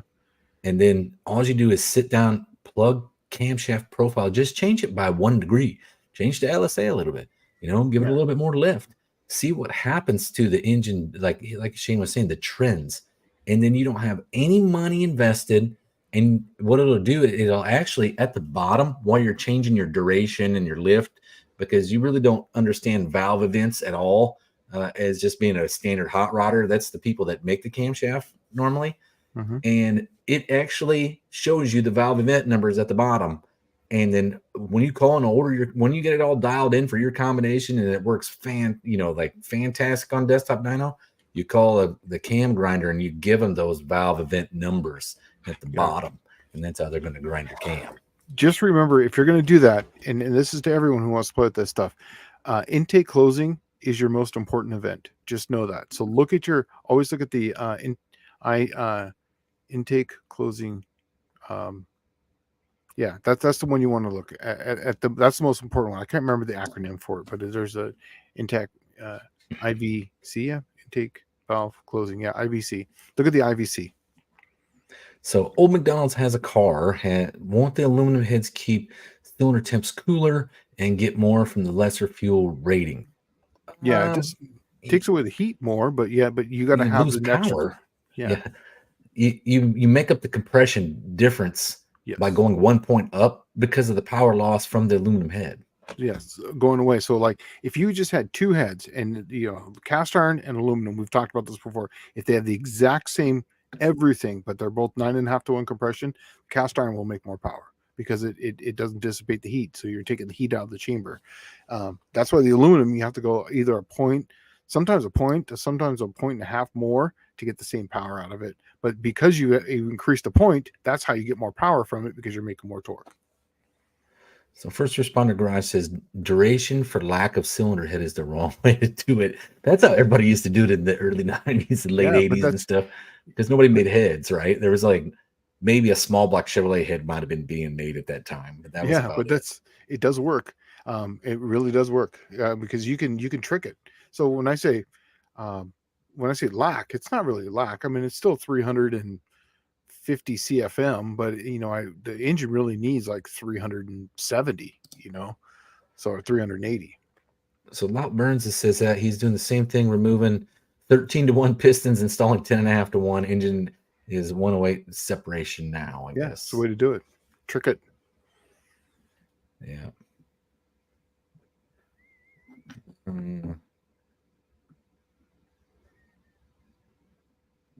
Let's see. Tycho King says a true custom grind is not going to be $400 to $500.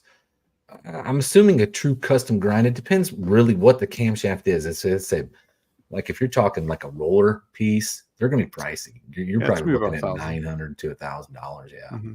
And then if it's a brand new billet, to where you're taking a billet core, making like the one. Now, if I didn't work where I work, this would be a very expensive cam. But my Gen 3 Hemi, I changed the firing order. I went to a Windsor firing order, or what people call a Nellis. I did a 4723 swap in it.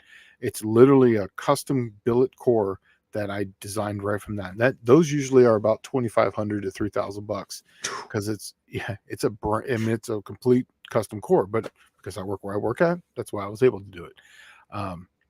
But yeah, so if it's a flat tappet, $400 to $500 would be probably in the range. 1,000 for a roller, in that range. Yeah, and but once they again, used to be flat tappet cam used to be around $350, $400 for new. Yeah, and then if you were looking at it, just like let's say you had a street hydraulic roller, you could do a street hydraulic roller for about $600, mm-hmm. But with Camcore availabilities and all being made overseas and the not easy to get, and then metallurgy question mark, and all this other stuff going on. Price it, oh, that and printing money also makes the price go up.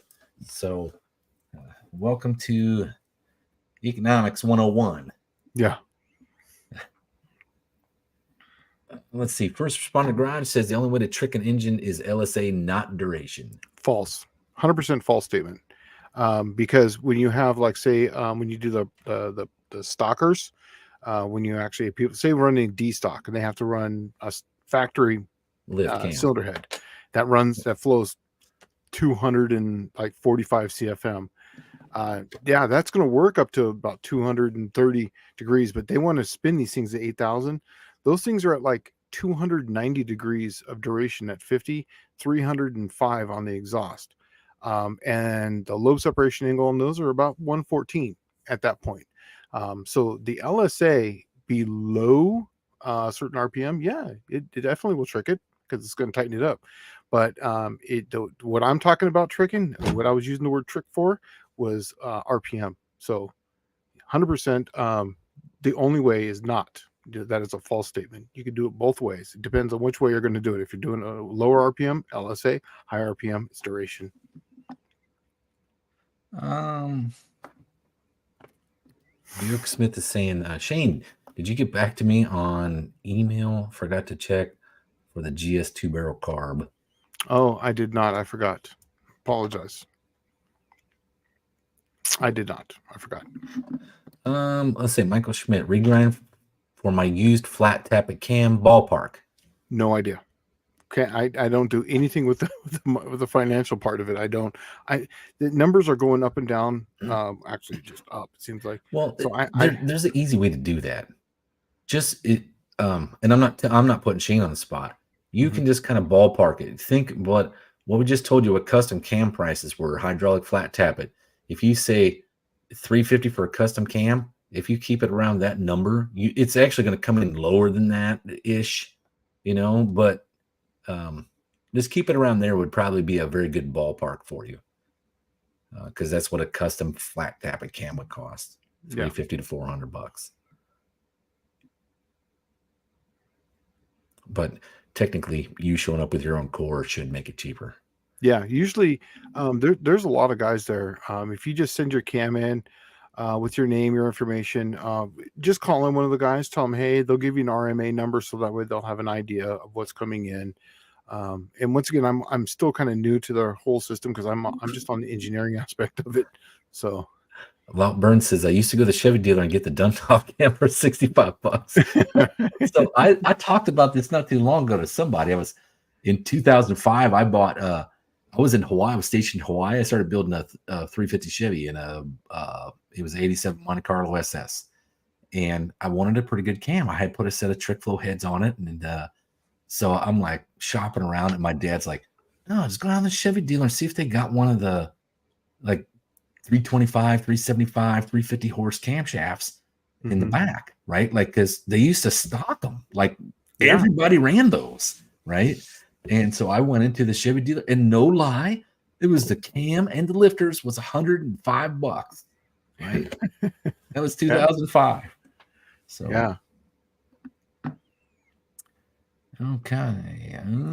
Go back up. First responder saying stalkers. So go back. That's back why up. it's Ron stretch. Oh, okay. I see. Yeah. Okay. First responder garage. So you're saying to spin the engine higher, which demands more air, a stock cylinder head can't handle. Yes, you need more duration. Out. No, you need more duration because you got to get more air in there. And that's the reason why, is that because if your cylinder head is allowing only 250 CFM of air, you have to extend the duration. And then obviously you can go to any YouTube video on planet Earth. And if you're trying to get up to 8,500 RPM, what's the one thing that you do? You don't tighten up the LSA, you widen it, because you're going to bring the RPM to the higher end. And then you're going to have to extend out the exhaust duration. Like I said, 290, 305. They're going to be running about 15 degrees more on the exhaust, and they're going to be burning probably about maybe even a 114 to 116 duration lobe separation angle at that point. So you're having a 15 degree split between the intake and exhaust, but the only way you're going to get even that high is with duration. So Dakota's timeout saying just a few years ago they were pretty much all $100 and $100 for lifters for hydraulic flat tappet.